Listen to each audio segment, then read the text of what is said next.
이 말씀을 듣는 하나님 나라의 백성들 가운데 왕이신 하나님께서 부어주시는 은혜와 평강이 오늘도 충만케 임하시기를 축복합니다. 아멘. 오늘 말씀 보겠습니다. 요한계시록 6장 1절입니다. 내가 봄에 어린 양이 7인 중에 하나를 떼시는데 이렇게 되어 있습니다. 이 두루마리에 있는 7개의 인이 있는데 그 인이 하나하나 어린 양에 의해서 떼어주고 있습니다. 하나님의 심판, 하나님의 그 종말의 계획, 하나님의 섭리하심이 예수 그리스도를 통해서 이루어져 나아가는 것을 보게 됩니다. 그때 내가 들으니 내 생물 중에 하나가 우레소리같이 말하되 오라 하기로 이렇게 되어 있습니다. 이 천사들을 대표하는 한 생물체가 우레소리와 같이 천둥소리와 같이 크게 외칩니다. 오라. 이 오라라고 하니까 이제 온 것이 있습니다. 2절에 이에 내가 보니 흰 말이 있는데 그 탄 자가 활을 가졌고 면류관을 받고 나아가서 이기고 또 이기려 하더라. 이렇게 되어 있습니다.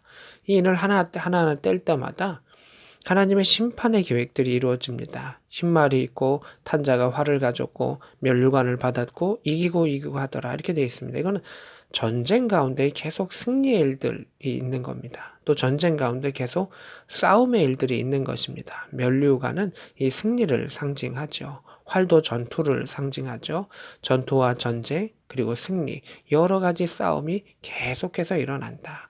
흰 말을 가진 자는 계속 싸움을 일으키고 이기고 돌파한다. 전쟁을 일으키고 전쟁 가운데 나아간다. 라고 하는 것이 이제 첫 번째 인의 특징입니다. 그러니까 전쟁이 일어난다라고 쉽게 생각하실 수 있습니다. 3절입니다. 둘째 인을 떼실 때 내가 들으니 둘째 생물이 말하되 오라 하니 이렇게 되어 있습니다. 예수님께서 두 번째 인을 떼셨습니다. 이제 또 생물이 이야기합니다. 오라라고 크게 이야기하니 이번에는 붉은 말이 나왔습니다. 그래서 4절에 보면 붉은 말이 나오더라. 그 탄자가 허락을 받아 땅에서 화평을 제하여 버리며 이렇게 되어 있습니다.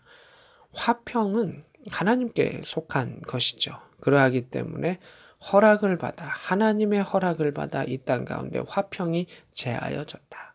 이 땅 가운데 심판과 진노와 전쟁과 기근과 그 모든 것들은 하나님의 허락 안에서만이 이루어질 수밖에 없는데 하나님께서 이 땅 가운데 화평을 제하여 버리셨다는 것입니다. 화평, 샬롬, 평화 얼마나 중요합니까?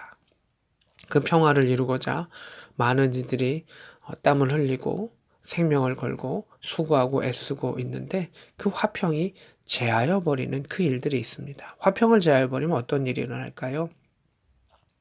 서로 죽이게 하고 또 큰 칼을 받았더라. 이렇게 되어 있습니다. 우리나라 가운데 화평이 제하여 버리면 하나님께서 그 화평을 제하여 버리시면 서로 죽이는 역사가 일어날 수밖에 없죠. 세계 곳곳에서 하나님께서 그 화평을 제하여 버리면 서로 죽이며 서로 큰 칼 가운데 서로를 해하는 그 일밖에는 없다라고 하는 것을 보게 됩니다. 5절입니다. 셋째 인을 떼실 때 내가 들으니 셋째 생물이 말하되 오라 하기로 내가 보니 검은 말이 나오는데 이제 검은 말이 나옵니다. 그 탄자가 손에 저울을 가졌더라 이렇게 되어 있습니다. 내가 네 생물 사이로부터 나는 음성을 들으니 이르되 한 데나리온의 밀 한 되요 한 데나리온의 보리 석 대로다. 또 감람류와 포도주는 해치지 말라 하더라. 이렇게 되어 있습니다.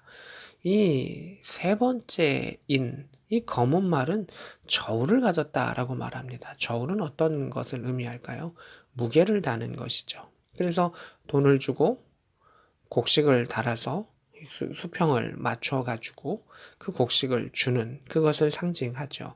우리가 구약을 보면 이 부분을 조금 더 잘 이해할 수 있는데 이스라엘 백성이 포위를 당하고 핍박을 당하고 어려울 때 그 나귀 머리 하나도 값이 인플레이션이 돼서 너무너무 비쌌었던 그러한 모습들을 보게 됩니다. 이게 그 모습을 표현하는 겁니다. 한 데나리온, 이 데나리온이라고 하는 것은 쉽게 말씀을 드리면 남자들의 하루 일당입니다. 뭐 5만에서 한 10만 원 정도라고 할 수도 있겠죠. 그 하루 일당을 종일 벌었을 때 우리나라에서도 5만에서 10만 원 정도가 밀 한 대박이다라고 말하고 있습니다. 그리고 한 데나리온에 또 보리는 10대 정도밖에 줄 수 없다. 그만큼 전쟁으로 인해서 기근이 심해졌다라고 하는 것을 보게 됩니다. 근데 뒷부분에 또 감람류와 포도주는 해치지 말라 이렇게 되어 있습니다. 이게 무엇이냐면 감람나무와 포도나무는 그래도 끝까지 살아남는 나무들 중에 하나입니다. 어려워도 그래도 이스라엘 가운데 버티는 나무이기 때문에 아주 극한 가문이 왔고, 그러나 그래도 그나마 살 수 있는 그 피할 길을 하나님께서 일부는 허락하셨다라고 하는 것을 보게 됩니다. 7절입니다. 넷째 인을 떼실 때에 내가 넷째 생물의 음성을 들으니 오라 하기로 내가 봄에 청황색 말이 나오는데 그 탄자 이름은 사망이니 음부가 그 뒤를 따르며 그들이 땅의 4분의 1의 권세를 얻어서 검과 흉년과 사망과 땅의 짐승들로서 죽이더라 이렇게 되어 있습니다. 그래서 넷째인의 주 특징은 죽음입니다. 검과 흉년. 그러니까 이것도 역시 전쟁을 상징하고 또 서로의 사륙을 상징하고 죽음이 있는데 땅의 4분의 1의 권세를 얻었다라고 하는 것은 그만큼 이 땅의 한 부분이지만 4분의 1이 얼마나 큽니까? 예를 들어 우리 지구의 4분의 1이 땅의 4분의 1이다라고 얼마나 큰 부분이 되겠습니까? 그만큼 죽음의 역사가 강하다. 그래서 이곳은 검과 죽음과 흉년으로서 땅이 뒤덮인다라고 하는 것을 보게 됩니다. 9절입니다. 다섯째 인을 떼실 때 내가 보니 하나님의 말씀과 그들이 가진 증거로 말미암아 죽임을 당한 영혼들이 제단 아래에 있다. 그들이 불러서 이야기합니다. 거룩하고 참되신 대주제여 하나님을 부르는 것이죠. 땅에 거하는 자들을 심판하여 우리의 피를 갚아주지 아니하시기를 어느 때까지 하시려 하나이까 이렇게 되어 있습니다.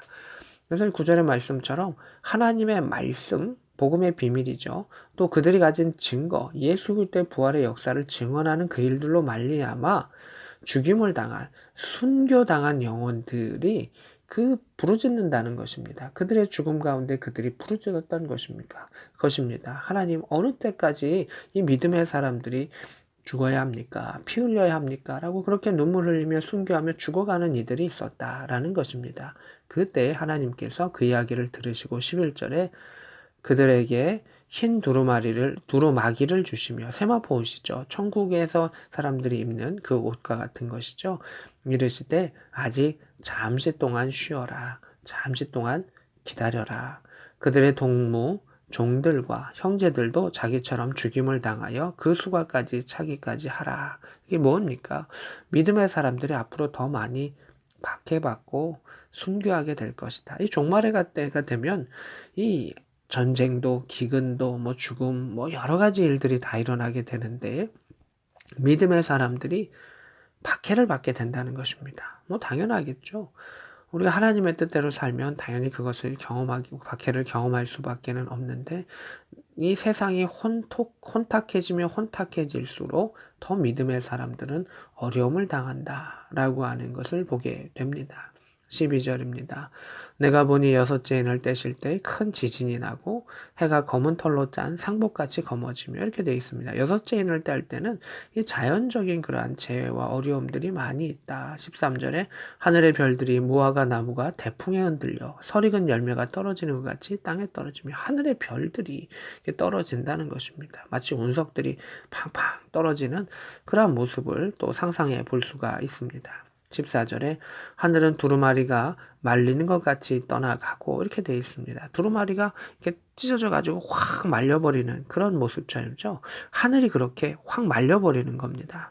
각 산과 섬이 제자리에서 옮겨지며 이것도 큰 재난들을 의미하죠. 땅의 임금과 왕족들과 장군들과 부자들과 강한 자들과 모든 종과 자유인이 굴과 산들의 바위에 숨어 이렇게 되어 있습니다. 이게 뭡니까? 모든 사람들이 신분 고하를 막론하고 다 숨어버릴 수밖에 없다. 그 자연재해 가운데 숨을 수밖에 없다라고 말하고 있습니다. 그래서 산들과 바위에게 이야기합니다. 우리 위에 떨어져서 보좌 위에 앉으신 이의 얼굴에서와 그 어린 양의 진노에서 우리를 가리라 이렇게 되어 있습니다. 그들이 숨어가지고 벌벌 떨면서 하나님의 그 진노를 무서워하는 그 모습이 있습니다. 17절입니다. 그들이 진노의 큰 날이 이르렀으니 누가 능히 서리요. 이렇게 되어 있습니다. 이 인이 하나하나 떼어지면서 여러 가지 일들이 쭉 이루어지는 것을 보게 됩니다. 그래서 죽음, 기근, 자연재해, 또 믿음의 사람들이 박해당한도 있지만 그 자연재해 가운데 악한 자들도 심판을 받아서 하나님의 진노의 날이 임하는 것을 느끼게 된다라고 하는 것을 보게 됩니다. 그래서 계시록의 이 예언의 말씀입니다. 이 예언의 말씀이 얼마나 더 그 색깔 그대로 나타날 수 있는지 우리는 알 수 없습니다. 예언이기 때문에 또 비유도 있고 환상 가운데 보는 것도 있습니다. 그러나 종말의 때는 결코 쉽지 않을 것이다. 너무 어려운 일들이 우리에게 닥칠 것이다. 라고 하는 것을 볼 수가 있습니다. 참, 이 6장은 어둡죠. 하나님의 계획이 이루어지는데 어둡습니다. 그러나 우리가 잊지 말아야 될 것은 하나님께서 허락하신 선 안에서만 이루어진다는 것입니다. 이 이야기는 우리는 하나님 품 안에서만 있으면 우리는 화평을 유지할 수 있고 또 순교한다 할지라도 또 그렇지 아니한다 할지라도 믿음의 길을 걸어갈 수 있으며 하나님의 백성으로 주 품 안에 거할 수 있음을 볼 수가 있습니다. 우리가 하나님의 허락하신 그 삶을 살아가기를 원하며 하나님이 주신 그 생명을 우리가 온전히 하나님께로 내어놓으며 증인된 삶을 살아갈 수 있기를 원합니다. 그래서 하나님이 우리에게 부어주시는 은혜대로 살아가고 저 하늘 가운데서도 하늘의 귀한 상급을 받을 수 있는 복된 저와 여러분 될 수 있기를 우리 구주 예수 그리스도의 이름으로 축복합니다. 아멘.